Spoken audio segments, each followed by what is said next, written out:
Imagine ter que abandonar tudo, sua casa, sua vida, por causa da sua fé. Essa era a realidade dos valdenses.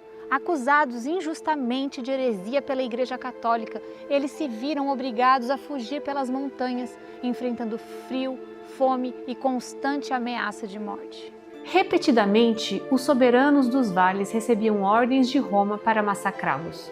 No entanto, nem sempre eles atendiam de pronto, porém haviam muitas pressões vindas de cima. Em 1448, a fúria assassina voltou a se abater sobre os valdenses. Em Valois, uma caverna que servia de refúgio para famílias inteiras se transformou em um túmulo de fogo. Imagine o terror. Crianças abraçados aos seus pais, buscando em vão escapar da fúria das chamas. O ar se tornando irrespirável, o calor insuportável, os gritos de terror abafados pelo ruído implacável do fogo. Naquele dia fatídico, as chamas da vida de mais de 3.000 almas inocentes foi cruelmente extinta. 400 crianças, 400 promessas de futuro apagadas para sempre. Valois, antes um refúgio de paz, se tornou um monumento à barbárie da intolerância religiosa. Em cada batalha pela sobrevivência, os bárbaros, seus respeitados líderes espirituais, estavam sempre presentes. Estes homens não apenas ofereciam orações fervorosas para fortalecer os espíritos dos combatentes, mas também os lembrava constantemente de sua humanidade. Eles os lembravam a defender-se, mas aconselhavam a não tirarem mais vidas do que absolutamente necessário. Mesmo em meio ao caos da guerra, os bárbaros não esqueciam seu papel de cuidadores, atendendo aos feridos com compaixão e habilidade. Um dos episódios mais extraordinários dessa saga ocorreu quando um exército invasor, confiante em sua superioridade numérica, avançava pela estreita garganta da montanha. Enquanto os soldados avançavam confiantes pelo estreito caminho, uma névoa densa, como enviada por Deus, encobriu o vale. Desorientados, os soldados foram derrotados pelos valdenses, que conheciam cada trilha, cada rocha, cada segredo daquelas montanhas. A terra tremeu sobre os pés dos invasores. Pedras eram roladas e atiradas pela fúria daqueles que lutavam por suas famílias e por sua fé. A arrogância do capitão Lenoir, que os havia chamado de covardes, foi silenciada pela flecha certeira de um jovem valdense. Aquele foi um dia de triunfo para os valdenses, um sinal que Deus estava ao seu lado. A fé inabalável dos valdenses, sua coragem diante da morte, ecoaram pelos vales e montanhas, chegando aos ouvidos do Duque de Saboia, o soberano daquele território. Intrigado e, quem sabe, tocado por aquela resistência inesperada, o Duque, após um ano de derrotas sucessivas do exército papal, convocou os valdenses para uma conferência de paz. 12 sábios valdenses foram como representantes de seu povo até Turim. O duque, acostumado à pompa e à arrogância da corte, se deparou com a simplicidade e honestidade dos valdenses. Suas palavras, inspiradas nas escrituras sagradas, desfizeram as mentiras que por tanto tempo alimentaram o ódio e a perseguição. Curioso, o duque, que ouvira histórias absurdas sobre os valdenses, pediu para ver suas crianças. Imaginava ele encontrar seres deformados, com apenas um olho na testa e 4 filas de dentes pretos na boca, como os padres católicos haviam falsamente lhe dito. Mas ao ver aqueles meninos e meninas saudáveis e inteligentes, as mais belas criaturas que já se tem visto, nas palavras do próprio duque, a verdade se revelou em toda a sua luz. A intolerância religiosa frequentemente usa falsas acusações para denegrir opositores, mas a verdade, como a luz, sempre encontra um caminho para brilhar. O duque, reconhecendo o erro que havia cometido, prometeu o fim das perseguições. E assim, por 50 anos, a paz reinou nos vales valdenses. Porém, a sombra da intolerância ainda pairava sobre eles, esperando o momento oportuno para atacar novamente. Infelizmente, a paz deste povo sofrido não durou por muito tempo. Em 1488, o Papa Inocêncio III lançou uma nova onda de terror sobre os valdenses. Ele prometeu aos seus soldados a absolvição de todos os pecados e a posse das terras dos valdenses, incentivando uma verdadeira caçada humana. A nova cruzada teve início no mesmo ano, mas os valdenses conheciam cada trilha, cada pico, cada esconderijo daquelas montanhas. Eram guerreiros relutantes defendendo sua família e sua fé. Os soldados inimigos, por mais que tentassem, não conseguiam alcançar os valdenses que se refugiavam nos altos das montanhas. No entanto, ao chegarem em Rocamaniot, o destino da batalha parecia incerto. Os cruzados em maior número pressionavam os valdenses. Mulheres e crianças escondidas em cavernas rogavam a Deus por livramento. Foi então que no meio da multidão de soldados surgiu um gigante terrível chamado Negro de Mantovi. O gigante começou a afrontar os valdenses, fazendo ameaças, gabando-se da superioridade e vantagens de seus homens. Então, em um gesto de soberba, ergueu a viseira no meio da batalha. Mas mal sabia ele que naquele exato momento, um jovem chamado Pedro Revel preparava sua vingança. A flecha voou certeira, guiada pela mão de Deus e pela fúria daqueles que defendem o seu lar. Assim como Golias, esse gigante caiu, e com ele a valentia dos cruzados. Aterrorizados, os soldados de Catânio bateram em retirada, deixando para trás os seus mortos e a esperança da vitória. Os valdenses reuniram-se novamente no topo dos montes e oraram, louvaram e agradeceram a Deus pela vitória.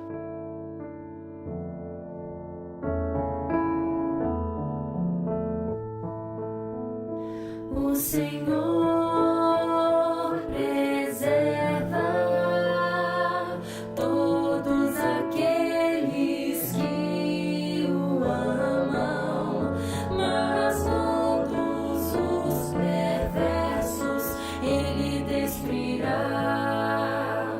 O Senhor preserva todos aqueles que o amam, mas todos os perversos ele destruirá.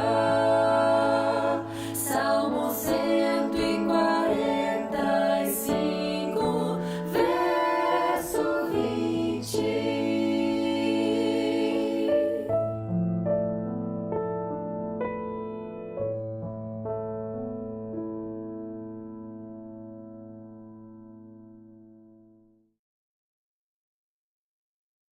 Muitas foram as batalhas, muitas as vitórias, muitas as derrotas e as perdas, mas a fé dos valdenses, assim como as montanhas que os protegiam, permanecia inabalável. Eles haviam aprendido que a verdadeira força não estava nas armas, mas na fé inabalável em Deus e na justiça de sua causa. A fúria da igreja não se limitava à morte. A crueldade assumia formas ainda mais perversas, com o objetivo de arrancar a fé dos valdenses desde a raiz. Filhos foram arrancados dos braços de seus pais, separados para sempre. Meninas enviadas para longe, forçadas a renunciar à sua fé em conventos. Meninos obrigados a se converter ou enfrentar a morte. A dor da separação, a angústia da incerteza se tornaram companheiras constantes dos valdenses. As milhares de crianças raptadas pelos sacerdotes papais eram trazidos para este local, onde hoje é um hospital. Os pais eram ameaçados de nunca mais reaver seus filhos caso não se unissem à Igreja Católica. Estes pais, apesar do sofrimento, apesar da perda, se mantiveram firmes. Não há registro em toda a história dos valdenses de um pai ou uma mãe que tenham renunciado à fé para reaver seus filhos. Eles se agarravam à promessa de que um dia a justiça divina reuniria todas as famílias separadas pela intolerância e pelo ódio. Enquanto a reforma ganhava força, ecoando pelos 4 cantos da Europa, os valdenses viram uma oportunidade única. Poderiam unir forças com aqueles que, como eles, ousavam desafiar o poder absoluto da Igreja Católica. A ânsia por paz e segurança após séculos de perseguição havia levado os valdenses a um dilema angustiante. Para garantir uma existência menos sofrida, começaram a fazer concessões antes impensáveis, participar de missas, batizar seus filhos nas igrejas católicas, em troca da promessa de tolerância, tornou-se uma prática cada vez mais comum. Embora no íntimo discordassem, a busca por alívio imediato cobrava seu preço. Cada concessão, um peso na consciência, um passo em direção a um caminho perigoso. O coração antes firme como as rochas dos Alpes amolecia a cada passo dado em direção àquilo que antes repudiavam. Assim, quando o chamado da reforma ecoou, encontrou um povo fragilizado que acabou por ceder com mais facilidade do que se poderia imaginar. Em 1530, representantes valdenses cruzaram os Alpes com o desejo de fortalecer os laços com os reformadores da Alemanha e Suíça. Em encontros memoráveis com figuras como Berthold Haller e Guilherme Farel, os valdenses se interessaram pelas novas doutrinas e modos de vida desses irmãos. Nascia ali uma aliança que prometia mudar o destino daqueles vales. Apesar do entusiasmo de muitos valdenses em unir forças com a reforma protestante, a decisão não foi unânime. Enquanto alguns viam a união como um passo natural, outros buscaram orientação nos irmãos da Morávia e nos hussitas, que os aconselharam fortemente contra a adesão. Mesmo assim, a vontade da maioria prevaleceu, no exemplo claro da democracia que regia a vida dos valdenses. Foram convidadas todas as igrejas valdenses dos vales, da Calábria, as comunidades albigenses no norte dos Alpes, também vieram homens da distante Boêmia e as igrejas da Suíça e França escolheram Guilherme Farel e Antony Saunier para representá-las. O Sínodo de Champforan, em 1532, foi um marco na história dos valdenses e selou a união com a Reforma. Aqui neste local foram tomadas decisões cruciais: a adesão aos princípios da Reforma, a elaboração de uma nova confissão de fé ecumênica e a tradução da Bíblia para o francês. Este pago pelos próprios valdenses como um presente à Reforma. Mas a essa união, apesar de promissora, não veio sem um preço. Para se harmonizarem com os reformadores, os valdenses tiveram que abrir mão de alguns princípios e crenças ancestrais. Mudanças sutis, como a forma de chamar seus pastores, agora reverendos, a adoção do francês como língua oficial e até mesmo a transferência do dia de guarda do sábado para o domingo revelavam a influência crescente da Reforma. Para muitos valdenses, a união com a Reforma genebrina representava uma ruptura inaceitável com a tradição ancestral. Entre aqueles que se levantavam contra os novos posicionamentos, destacam-se os barbas, Daniel de Valence e Jean de Molinés, os quais se retiraram da Assembleia e foram até os irmãos valdenses na Boêmia e na Morávia. Eles alegavam que essas reformas desonrariam a memória daqueles que haviam conduzido a igreja tão felizmente até então. Eles esperavam obter uma revogação dessa conferência com a ajuda dos irmãos boêmios. A notícia da adesão dos valdenses à reforma alarmou muitos irmãos da Morávia. A decepção foi profunda a ponto de lhes escrever uma carta reescrevendo as palavras de Paulo aos Gálatas. Admiro-me de que vocês estejam abandonando tão rapidamente aquele que os chamou pela graça de Cristo para seguirem outro evangelho. Os dois barbas retornaram em julho de 1533 com a longa carta dos crentes boêmios pedindo que outro sínodo fosse realizado em Prau durante agosto, do qual eles mesmos participariam. O sínodo de Prau foi marcado e, após a ampla discussão e para a tristeza dos conservadores, confirmou-se a decisão de Champforan. Isso mostra que Deus já não estava mais agindo nas reuniões da Conferência Geral dos Valdenses. As decisões tomadas não refletiam mais a voz de Deus. Desapontados com os rumos do movimento, aqueles que se manifestavam fiéis à sua fé acabaram tendo que se separar de seus antigos irmãos, migrando para diferentes regiões, como o sul da França e Espanha, carregando consigo a esperança de viverem sua fé em liberdade. Daniel de Valence e Jean de Molinés, eles recolheram os manuscritos valdenses, possivelmente para preservar as tradições originais do grupo. Nunca mais se teve notícias do paradeiro de tais manuscritos. Curiosamente, muitos desses dissidentes ficaram conhecidos como sabatates, sugerindo que esses valdenses representavam uma vertente mais conservadora, disposta a preservar as verdades bíblicas como o sábado, mesmo que isso significasse o isolamento e a perda do apoio de seus irmãos, o que certamente não era a sua primeira opção. Os anos que se seguiram após o Sínodo de Chanforan foram os mais terríveis enfrentados em toda a história valdense. Mas Deus, em sua misericórdia, havia preservado os fiéis com a luz da verdade que a espalharam em outras partes da Europa.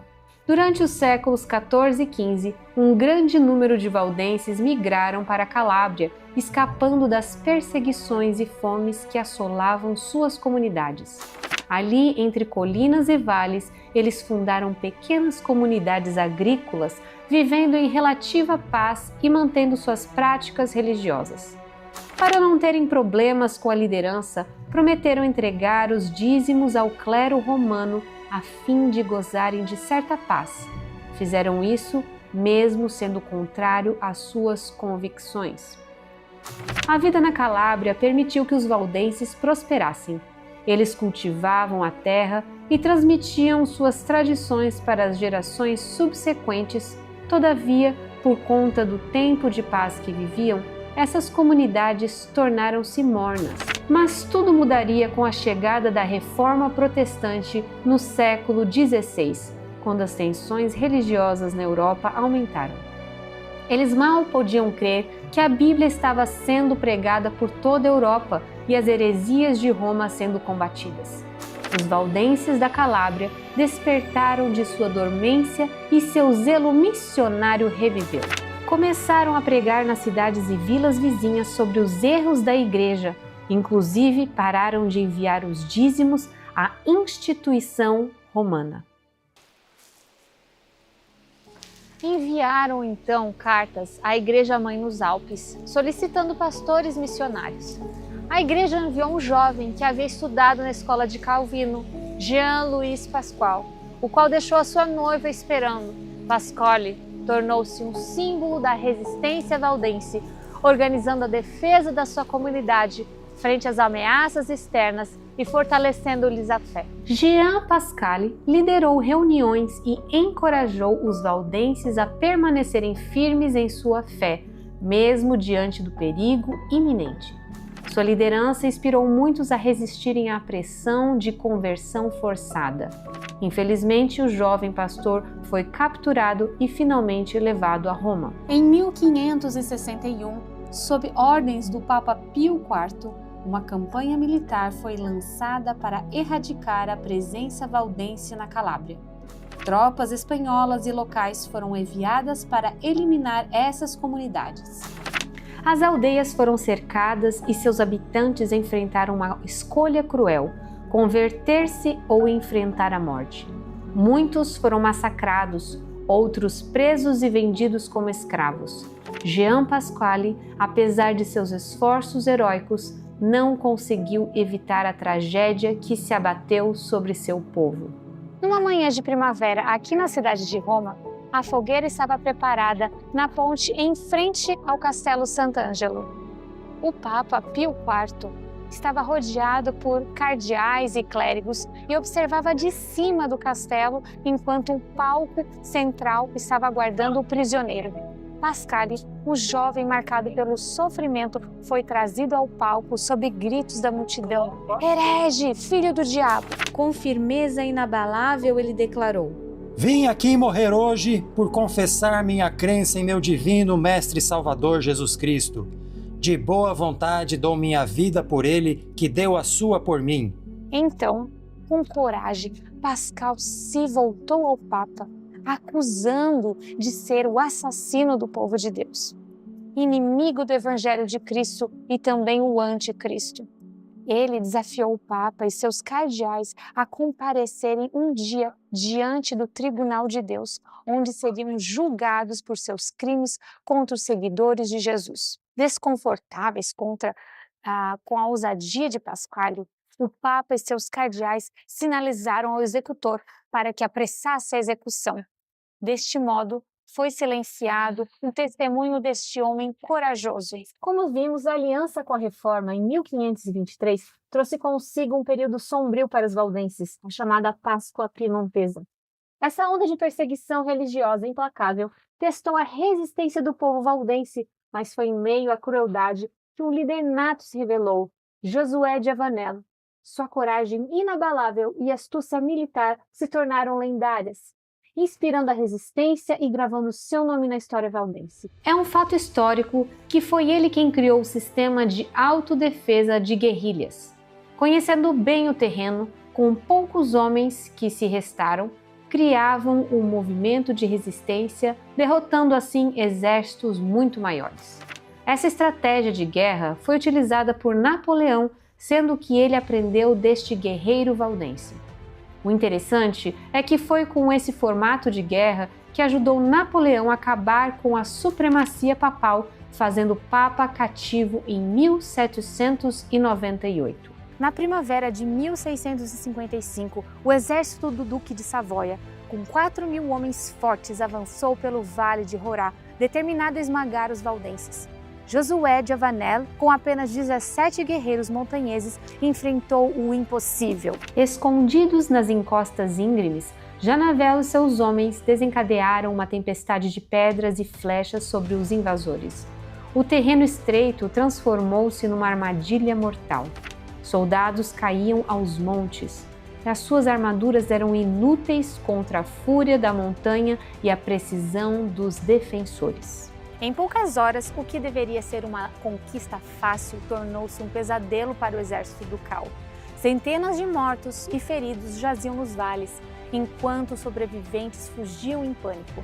Javanel, sem perder um único homem, havia transformado 17 pastores em lendas vivas, provando que a fé e a coragem podem mover montanhas e derrotar exércitos. Josué Janavel, líder valdense oriundo da cidade de Rorá, destacou-se por sua coragem extraordinária.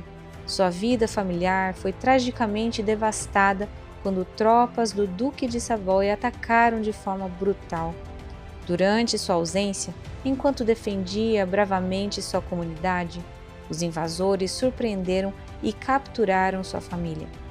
Sabendo da importância estratégica de Janavel para a resistência valdense, as autoridades viram naquela tragédia uma chance de enfraquecê-lo. Apresentaram-lhe então uma proposta cruel: entregar-se em troca da vida de seus entes queridos. A resposta de Janavel foi firme, carregada de fé e determinação. Ele recusou-se a ceder, sustentado por uma convicção inabalável. Não há tormentos tão cruéis, nem morte tão bárbara, que possam abalar minha fé ou me fazer renunciar à religião de meus pais. Minha esposa e minhas filhas prefeririam ver-me morto do que apóstata e perjuro. Vocês têm-nas em seu poder e podem, se quiserem, exercer sua crueldade sobre estas pobres inocentes. Mas, se vocês as entregarem às chamas, elas saberão caminhar com um coração firme no meio das brasas ardentes, invocando o santo nome de Deus. A resposta de Janavel não apenas demonstrou sua devoção inabalável à sua fé, mas também sua confiança na força espiritual de sua família. Ele continuou: Quanto a mim, enquanto Deus me der força, não deixarei de combater por sua causa e pela defesa de seu povo. Minhas filhas teriam horror de mim se eu as abandonasse.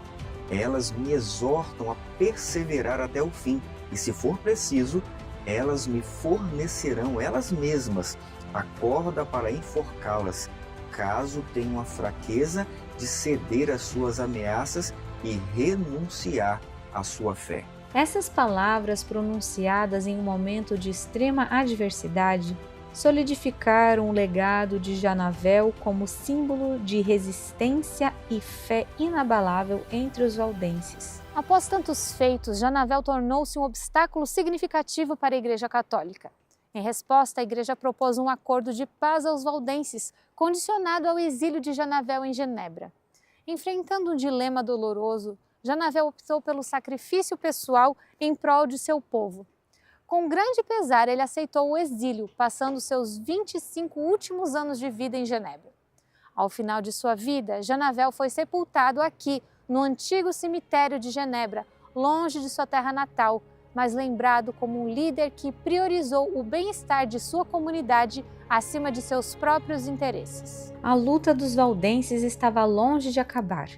Mesmo com as vitórias heróicas de Janavel e outros líderes, a perseguição só aumentava. Em 1686, eles enfrentariam seu maior desafio, a Grande Expulsão. Neste episódio trágico, desencadeado pela revogação do Edito de Nantes em 1687 pelo rei Luís XIV da França, cerca de 14.000 valdenses foram forçados a abandonar suas casas no auge do inverno e atravessar os Alpes sob condições terríveis, embarcando em uma jornada perigosa, enfrentando fome, frio e morte. Muitos morreram no caminho, enquanto outros conseguiram abrigo na Suíça e em outras regiões protestantes. Aqueles que não foram expulsos foram forçados a subir no Monte Castelluzzo e tragicamente atirados, assim como havia acontecido com seus irmãos há 3 décadas atrás. Esse período marcou um capítulo sombrio da história valdense e com a perseguição aos protestantes atingindo níveis sem precedentes. Dos 14.000 valdenses forçados a deixar seus lares nos vales do Piemonte, apenas 3.000 conseguiram sobreviver à árdua travessia dos Alpes. Exaustos, famintos e em estado deplorável, esses sobreviventes finalmente chegaram ao outro lado das montanhas. Ali foram recebidos com uma compaixão inesperada que contrastava fortemente com a brutalidade que haviam enfrentado. Embora os suíços tenham recebido bem os valdenses exilados, estes não conseguiram aceitar o seu destino. Sentiam muita falta de sua terra. Janavel, já bem idoso para lutar, instruiu Henri Arnauld, um corajoso barba, a organizar uma estratégia para reconquistarem os vales. Em 1689, cerca de 800 guerreiros liderados por Arnauld iniciaram uma jornada que ficou conhecida como a Volta Gloriosa. No entanto, eles enfrentaram um grande desafio, um exército inimigo de mais de 20.000 homens bem equipados e posicionados nos Alpes, prontos para impedir seu retorno. A diferença era enorme, quase 25 soldados inimigos para cada valdense. Mas a história conta que após 13 dias de lutas intensas, os guerreiros de Arnauld finalmente reconquistaram o Vale de Balmúcia. Este evento, conhecido como a Volta Gloriosa, não foi apenas uma vitória militar, mas um exemplo do poder do espírito humano. Demonstrou que a saudade de casa e o desejo de liberdade podem superar grandes obstáculos, mesmo diante de chances aparentemente impossíveis. Com o passar dos anos, os valdenses adotaram uma postura diferente daquela de seus antepassados. Se antes lutavam apenas para se defender, agora assumiam um papel mais agressivo, chegando a atacar os católicos, tanto clérigos quanto civis. Algumas comunidades valdenses uniram forças, formando grupos de combate liderados por 5 oficiais protestantes: Javier, Laurentino, Jamanel, Genolet e Benet. Esses grupos atacavam cidades católicas, especialmente aquelas onde haviam ocorrido atos de crueldade contra os valdenses no passado. Eles matavam, saqueavam, tomando de volta o que acreditavam ter pertencido aos seus irmãos. Em resposta, os católicos retaliaram incendiando campos valdenses. Isso, por sua vez, levou a mais perseguições e mortes de católicos pelos valdenses. Gradualmente, o foco dos valdenses parece ter mudado. Eles passaram a se preocupar mais em manter suas tradições e proteger suas propriedades do que em seguir estritamente os ensinamentos bíblicos que antes eram centrais para sua fé. Esta mudança de atitudes e prioridades deu início a um processo de transformação na comunidade valdense. Com o passar do tempo, eles se distanciaram das suas raízes originais e hoje são considerados uma igreja progressista. Foram uma das primeiras denominações cristãs a apoiar abertamente os direitos LGBT, tendo aprovado o casamento de pessoas do mesmo sexo em 2010. A Igreja Valdense, ela mantém um forte compromisso com o ecumenismo e é membro de várias organizações ecumênicas. Em 1975, ela uniu-se à Igreja Metodista Italiana, formando a Igreja Evangélica Valdense. Recentemente, com a aproximação da Igreja Católica, destacada pela visita do Papa Francisco a uma igreja valdense em Turim, em 2015, marca um possível esquecimento dos sacrifícios dos seus antepassados que lutaram para preservar as suas convicções. Mas a esperança não está perdida. O Senhor revelou que há de agir novamente em favor desse povo, restaurando a pureza e fidelidade de antes e todos aqueles que buscarem a luz. A mensagem do terceiro anjo irá resplandecer nos corações sinceros desses vales. O conhecimento será aumentado, a fé e a coragem serão revividas, e a verdade brilhará como a luz da manhã por todos esses vales. O antigo campo de batalha ainda será o cenário de vitórias agora invisíveis, e a adoração da verdade bíblica vindicará a fidelidade passada de seus pais. Ellen White descreve como se tornou contrastante o caráter e propósito dos primeiros valdenses do século XII e XIII e da geração que se harmonizou com a Reforma. Infelizmente, como esse povo mudou agora. O espírito que animava seus pais e os levava a lutar pela pura verdade bíblica parece ter adormecido. A luz que brilhou de seus ancestrais não mais brilha deles. O declínio religioso marcou a fé e a prática deste outrora povo temente a Deus. Muitos dissimularam para ocultar sua fé e, ao comprometerem sua religião, tornaram-se corrompidos. É a velha história repetida. Quando deveriam estar avançando, estão retrocedendo. Da história dos valdenses, podemos novamente tirar lições para o nosso tempo. Quão importante é mantermos viva e acesa a verdade pela qual nossos pais deram a vida. Passa-se geração após geração e os valores e princípios vão sendo enfraquecidos. Ellen White diz que essa é a velha história sendo repetida. Aconteceu no passado, antes dos valdenses, e acontecerá novamente após eles. Repetir-se-á em nossos dias? Por acaso temos deixado brilhar em nós a luz que um dia brilhou sobre nossos pioneiros adventistas do sétimo dia? Ela segue descrevendo quais os maiores responsáveis desta apostasia. Os pastores, em muitos casos, são ignorantes das Escrituras e do poder de Deus e alimentam a si mesmos em vez de alimentar o rebanho. Para muitos deles, a religião é uma mera formalidade e eles não estão fazendo praticamente nada para avançar os interesses temporais ou espirituais de seu rebanho. O povo está perecendo na ignorância, enquanto aqueles que afirmam ser professores religiosos lhes tiram a chave do conhecimento. Eles mesmos não entram e aqueles que desejam entrar, eles impedem. Quão atual é essa citação? Os pastores, em muitos casos, são os responsáveis pela cegueira espiritual que paira em nossos dias. Eles, assim como no passado, têm privado seu rebanho do alimento sólido que os fortificaria na verdade em Cristo Jesus para a sua própria salvação. Isso nos ensina a não depositarmos nossa fé em líderes e guias religiosos. Os valdenses são exemplos de uma igreja que possuía a verdade, mas que apostatou, abandonando os pilares da verdade erguidos pelos seus pioneiros. Que estejamos atentos para não cairmos na mesma armadilha.